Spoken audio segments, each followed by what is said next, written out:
In 1140, Cistercian monks were granted land in the Arrow Valley and built Bawdsley Abbey. The name Redditch first appeared in the 13th century as a little village that grew around the abbey, then known as Red Dyke or Red Ditch, named after the stream that runs from the River Arrow that has an orange appearance due to the clay content in the soil. Parts of Redditch, such as Ipsley and Beeley, are much older Anglo-Saxon settlements, with Roman and Celtic archaeology, and the Roman road Icknield Street, which runs through both Ipsley and Beeley. Redditch's population grew in the Middle Ages after the town became a centre for needle making, and the industry boomed, making 90% of the world's needles.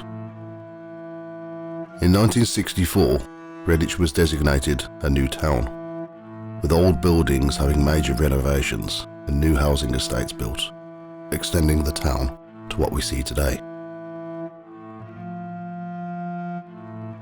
We start on the edge of the town centre, at the top of Easmore Road, looking down Church Green East. The buildings along this road were once houses in Victorian times, and they reflect on the wealth in this area of the town in that era. Church Green East, Church Green West and Market Place form a triangle surrounding St Stephen's Church and the Church Green. These roads may be medieval in origin and could have been used as trading points. As you look down Church Green East, the buildings are on the left, and the Church Green is on the right, which includes the Victorian bandstand and water fountain. The third building along is number 5 Church Green East, which was built around 1855 and was occupied by a family with servants. Over the years, it has been an insurance broker's, photography studio, solicitors, a dentist's, and was even used as a brothel in the 1990 film The Widowmaker, starring David Morrissey from The Walking Dead fame. In 2013, it opened up as a bistro, and the top floor became a music school.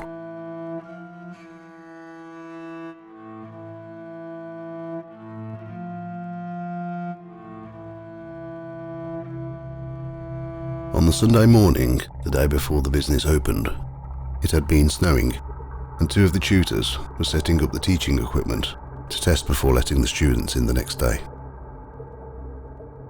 They were in their teaching rooms when they heard a young boy shouting, "Dad! Dad!"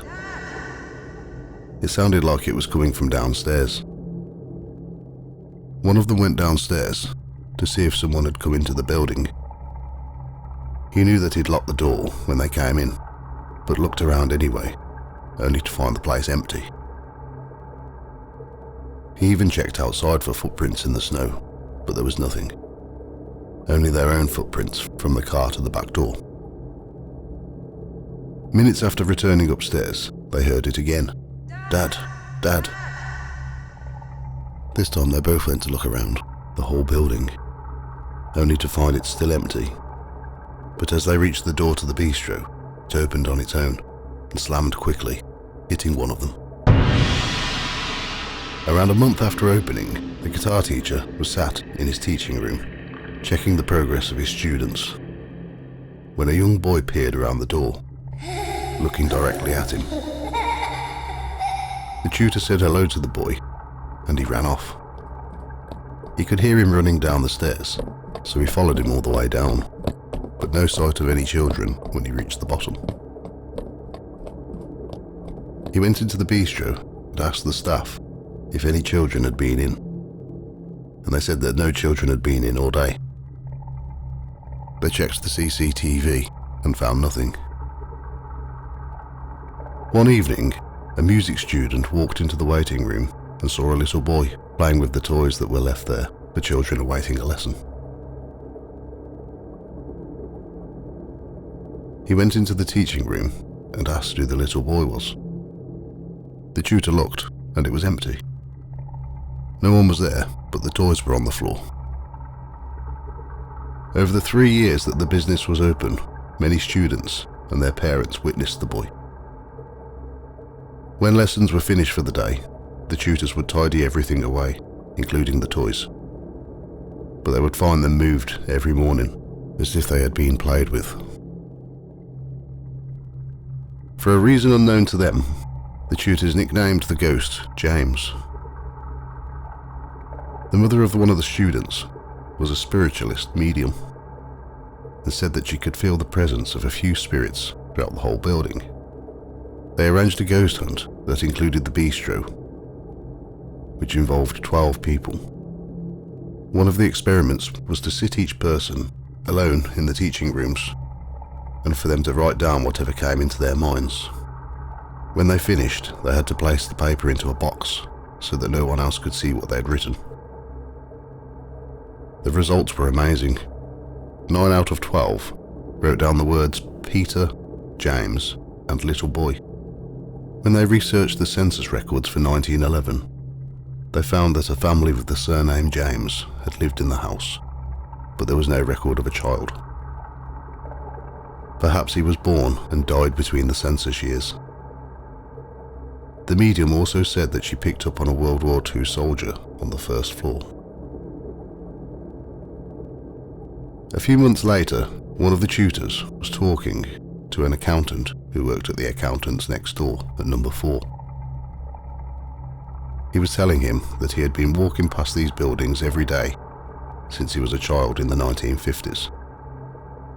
He said that he remembered a man who lived at number 5, and he was a sergeant major during World War II and still used to wear an army-style trench coat during the colder months.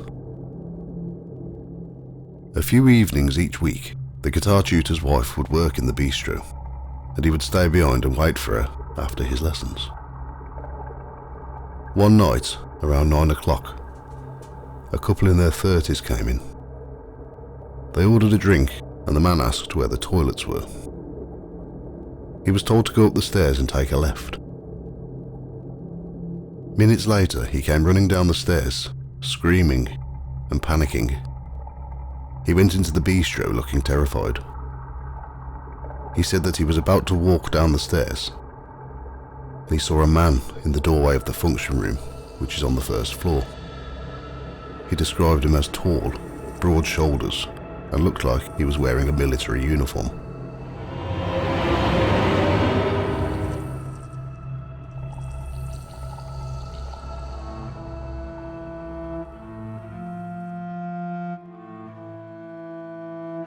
During the 1980s and 90s, 5 Church Green East was a solicitor's, which expanded business and took on the building next door, number 6, known as Beach House. Beach House is one of the most noticeable properties in the town centre. It was built in 1854 and was owned by the Warren family. Previous to living in this house, they lived on Fish Hill, now known as Prospect Hill, about 50 metres away. Tragedy hit the household when the cook, Mary Evans, gave birth and disposed of the infant in the furnace in the cellar. She had managed to keep the pregnancy hidden from the family in fear of losing her job. Joseph Warren, the head of the family, founded the Eagle Works, who manufactured needles, whose premises may have been behind Beach House. Joseph died in 1879, leaving the company and the house to his family. The house was occupied by the family until Joseph's 2 unmarried daughters died in 1925 and 1931. Over the years, many people have witnessed a lady wearing a white dress looking out of various windows of the property. She has also been seen wandering around the bandstand and the water fountain, both on the church green opposite the house. When the property was a solicitor's, many of the staff reported seeing a lady in a white dress, standing or walking on the staircase. Locals say that the last of the Warren sisters hung herself in one of the rooms upstairs, as she couldn't cope on her own after losing her sister. Staff had also said that they could hear crying coming from upstairs on regular occasions. A solicitor who worked there reported many paranormal incidents. One night when she was locking up, she put the key into the door and something pulled the door back and shook it very violently, stopping her from locking it. She had to wait 20 minutes to gain the courage to try and lock it again. Another time she was carrying some heavy files up the stairs, and the weight of them went as if someone else was helping her. They kept the cellar as a strong room, a place where important files and items of value would be kept safe. She would often find that files would be moved around and the lights would flicker, with a feeling that someone was in the room watching.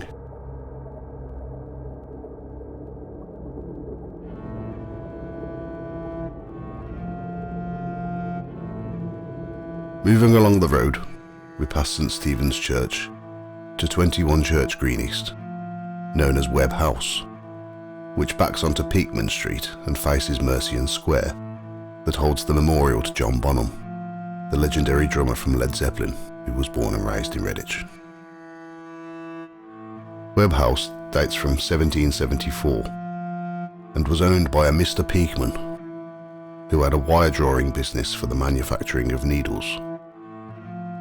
In the mid-19th century, the maltster and corn dealer Ben Sarsons lived in the house for over 40 years with his wife and sister.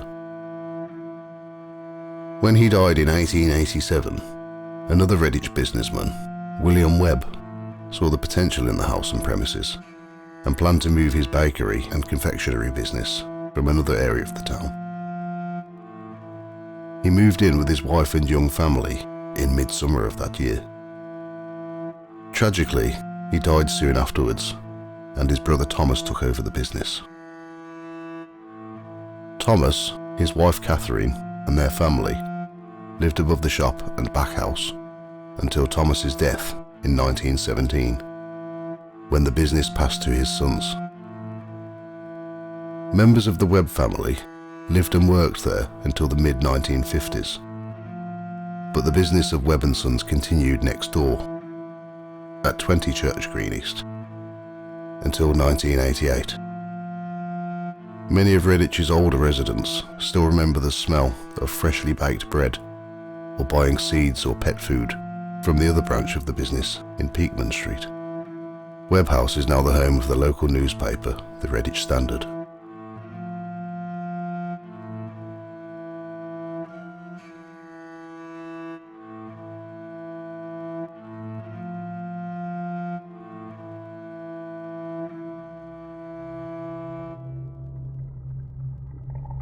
A worker for the Redditch Standard said that they had an experience they'll never forget. They were working late in the office one evening when they could hear someone walking around the corridors.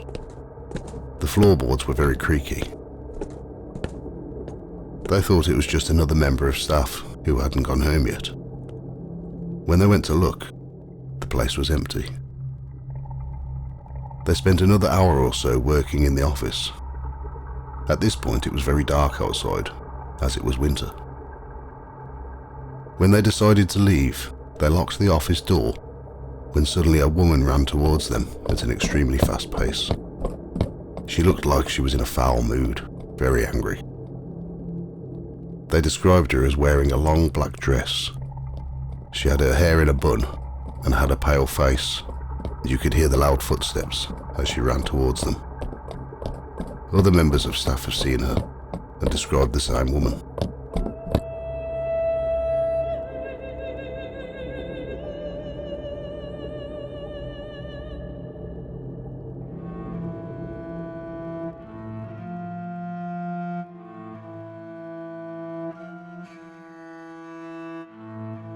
Turning to the left of Church Green East, we now go on to Peakman Street. The only building left on this now shortened road is a public house, the Sportsman's Arms. Between 1854 and 1940, the pub had only had 6 different licensees. One of them being Harry Harold Clements, who had the pub from 1934 to 1940.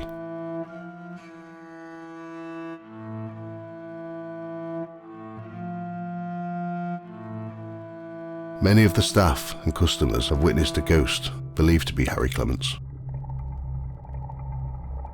He was known to wear the standard barman's clothes of his time, being a white shirt, black trousers and a black waistcoat, exactly as witnesses of the ghost have described him. A landlord who had the pub in the 1980s had a few experiences with the ghost. He was up early one morning preparing the bar, ready to open, when he looked through the bar towards the lounge and there was a man sat on one of the bar stools. He asked him how he got in and explained that the pub wasn't open yet. He just faded away. One night he had a stop back, a few drinks with a few of the locals after the pub had shut. They were having a quiet drink when he noticed that someone was standing beyond the bar hatch. He walked around the bar to see who was there, and there was a man in a black waistcoat walking towards him. He suddenly vanished. He saw the same man on another occasion walking down the stairs.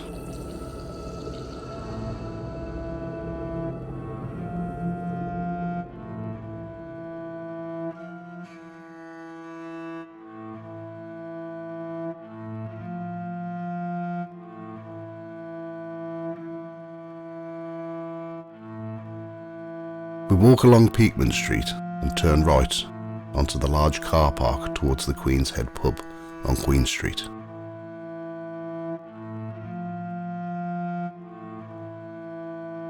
The Queen's Head was originally a hotel and free house. The first recorded landlord was a local needle manufacturer and grocer, Simeon Shrimpton, in 1860. The building was demolished and rebuilt in 1935.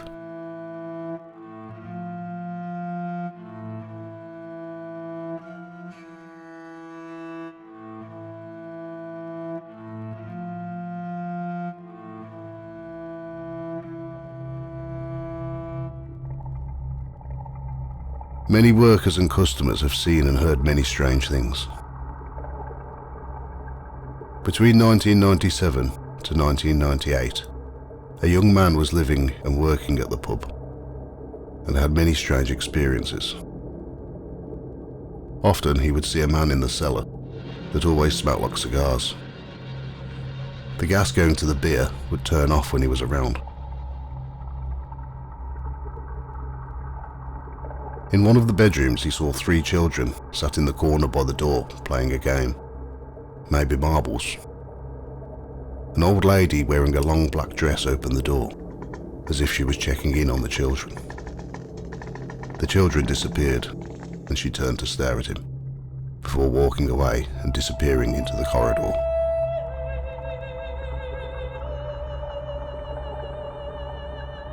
After hours one night, he was sat in the kitchen with the assistant manager when they heard what sounded like a riot going on downstairs in the pub. They ran downstairs and found everything normal. A local legend tells of a huge fight that happened in the pub years ago. Maybe it is this fight that is being played out. In 2005, a couple who had the pub had a very similar experience. One night, the landlord was asleep. He was startled awake by his dog, who was barking and growling aggressively. He tried to get up, but as he tried to move, something unseen was holding him down to the bed. The door slammed shut, trapping the dog and himself in the room. After a little while, he managed to prise the door open, and he ran along the hallway in fear, when suddenly the door in front of him slammed shut. He was so startled that he stayed outside in the garden until the morning. He would also see a man in the cellar who he nicknamed George. George was often seen standing at the top of the barrel ramp in the cellar, usually when changing a barrel. He is described as average height, thick-set and tough-looking. After a bit of research, he found that a previous landlord, George Henry Glover, who was a heavyweight boxer, had the pub from 1921 to 1928. He had also witnessed an old Victorian lady in a long black dress who would be seen in the kitchen on a regular basis.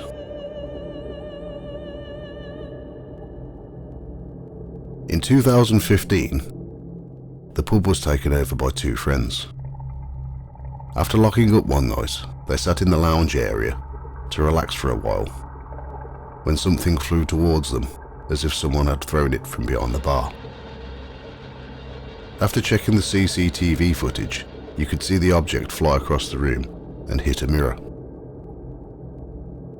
On another occasion, a member of staff stayed over one night in the living quarters. He was woken up in the middle of the night by loud banging and shouting coming from downstairs. He went to investigate and the noise carried on, as if a large fight was taking place. When he entered the pub area, it was empty and silent. After walking around the pub to make sure there wasn't a burglar, he returned back upstairs to have a door open and slam into his face.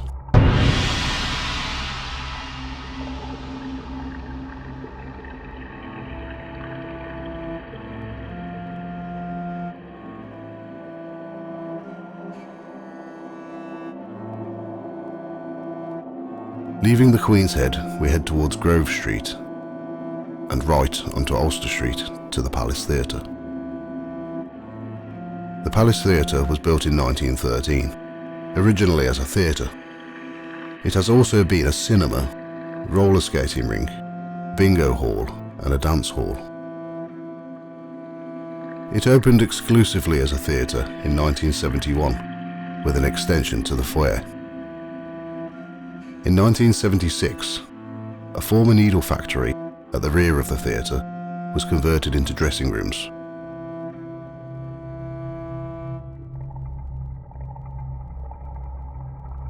Theatre staff and visitors have seen the ghost of a man with a dog, usually standing on one of the balconies, sometimes when a show is on. In 2004, just before the theatre was refurbished, a paranormal investigation group held a vigil overnight. They found most activity happening around the dressing room area, the former needle factory. They reported loud banging coming from behind the fire exit door, and when they approached the door, a little boy appeared and ran through it. They could see what appeared to be someone's feet under the door, as if they were stood on the other side of it. When they opened the door, they could hear footsteps running up the stairs. They later found out that a little boy was once found hanging in the former factory many years ago.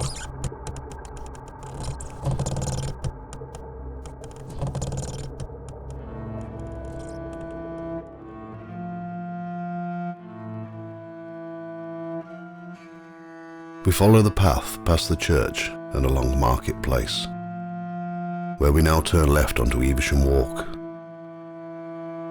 Years ago, before the Kingfisher Shopping Centre was built, this road went straight through the town and boasted many shops and pubs. One of those pubs was the Talbot Hotel. A man in a brown suit and wearing a brown trilby hat had been seen many times over the years. He is believed to be the ghost of a previous landlord. We enter the main entrance to the Kingfisher Shopping Centre. The shopping centre was built in the 1970s, over the old roads of Redditch. Some of the modern frontages of the shops still have Victorian foundations and cellars. We cross Worcester Square and carry on along Evesham Walk. One of the units on the left was once a travel agent's and was subject to paranormal activity that was experienced by two cleaners early one morning in 2001. The cleaners used to work separately, one cleaning the shop area and the other would clean downstairs in the staff area. The cupboard which contained the cleaning equipment was downstairs. When one of the cleaners entered the cupboard, the door slammed and they were trapped inside like the door had been locked. She heard footsteps running away from the cupboard. She knew it wasn't the other cleaner as she was upstairs. She shouted and banged the door to try and gain the other cleaner's attention, but with no avail. After an hour, the cleaner who was working upstairs went to the cleaning cupboard and finally let her out. The door had been locked. After sitting down with a cup of tea to help calm down, she explained what had happened. As they were discussing it, a man in a black suit walked past them and disappeared into the cupboard.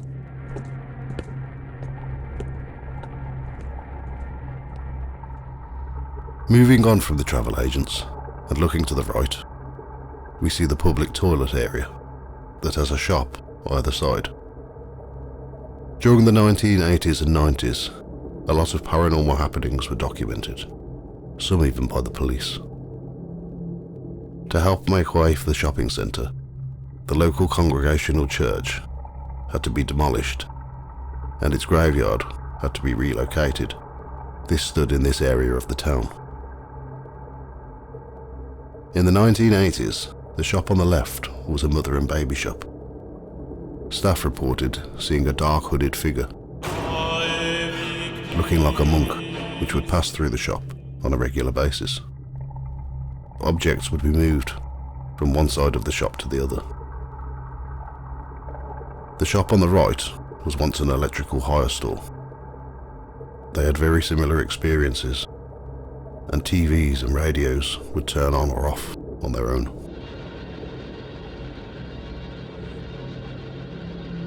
Slightly further along Evesham Walk is Canon Newton House that is used as offices. One night, a security guard was on the first floor when he had a feeling that someone was standing behind him. He turned to see a man with a hood over his head, looking like a monk. He couldn't run down the stairs as they were shut off at night, so he had to go into the elevator. As the elevator doors closed behind him, the monk walked through them into the elevator. Luckily for him, the monk stayed on the first floor. The security guards would often hear the elevator going up and down throughout the night. As you walk along a little further into Evesham Square, the bookshop on the right has had books flying off the shelves, sometimes hitting customers. There is an escalator in Evesham Square that takes you to the first floor to access more shops. One night, two security guards could hear a baby crying. They looked around but couldn't see anything. When they were on the ground floor, it sounded like it was coming from the first floor, and when they were on the first floor, it sounded like it was coming from the ground floor. They called the police, who came out and conducted a thorough search, but they found nothing. But they also heard the sound of the baby crying. In the 1980s, there was a circular seated area in Evesham Square. Two teenage girls were sitting down when a man approached them and gave them a letter and asked if they could help him. The man disappeared. They took the letter home to the father of one of the girls. He read the letter, and it was from a prisoner from the local Hall Grange prison. He had written that he was depressed and was threatening to commit suicide. The girl's dad phoned the prison to inquire about the prisoner, but they wouldn't give him any information. A week later, when he was reading an article in the local newspaper, the headline on one page was about a prisoner in Hall Grange who was found hanging in his cell. It was the same name as the man in the letter.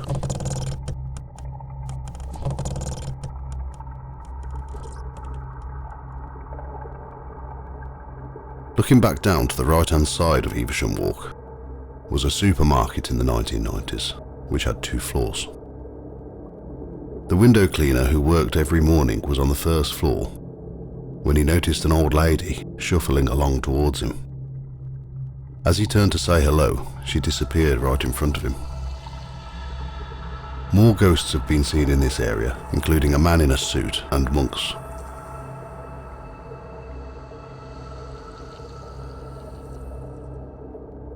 Walking back down Evesham Walk, we'll now turn left onto Kingfisher Walk and onto Kingfisher Square. There was once a pub here called the Limelight, a very popular town pub. The landlord, staff and customers had all experienced similar things. A little boy had been seen many times in various parts of the pub, including the private accommodation. Objects would go missing all of the time and would turn up in strange places. One customer witnessed a beer glass lift up and turn upside down on the table right in front of him. Staff have told about having their bums pinched when they've bent over without anyone being around.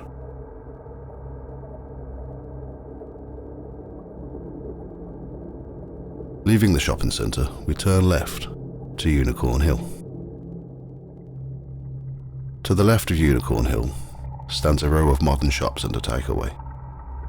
There is an emblem of a unicorn on the end of the first building. This is where the Unicorn Pub once stood. Unicorn Hill was named after the Unicorn Inn, which was one of the more notable public houses in the town during the 19th century. In the 1950s, a young boy was with his mother, visiting the Unicorn, to see her father, who was working at the pub. He was sitting with his mother in the front yard, and asked her what the iron ring attached to the large slab was for. She told him to ask his grandfather. He asked his granddad, and he told him it was to help with pulling barrels from the wagons and lowering them into the cellar. A few years later, when extensive renovations were taking place, the slab was moved to reveal an old staircase and a tunnel that led towards St. Stephen's Church.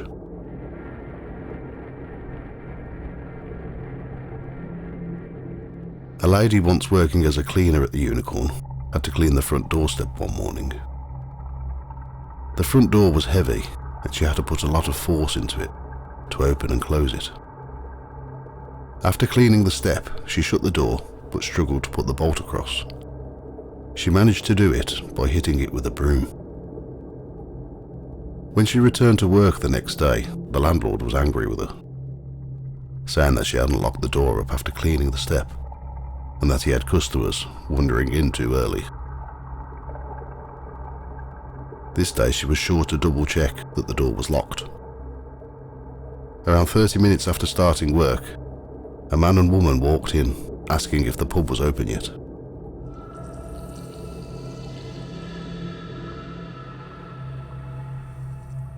Crossing the road now brings you onto Bates Hill.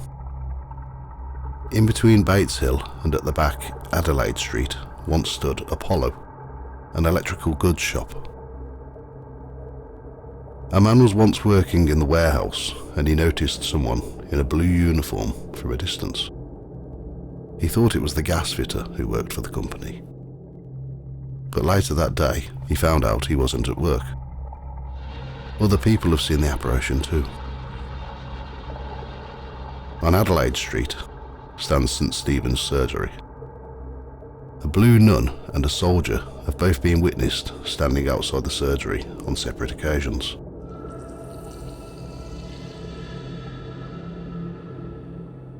Adelaide Street joins onto William Street, where in the 1950s, two young boys saw a man dressed in medieval clothing walking along the road with a horse.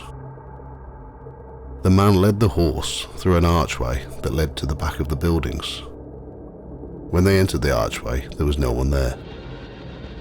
A few years later, archaeologists discovered fragments of medieval pottery and other objects from that era in the same area. The end of William Street brings you to Church Green West. Crossing the road and following the path to the left brings us full circle back to Easmore Road.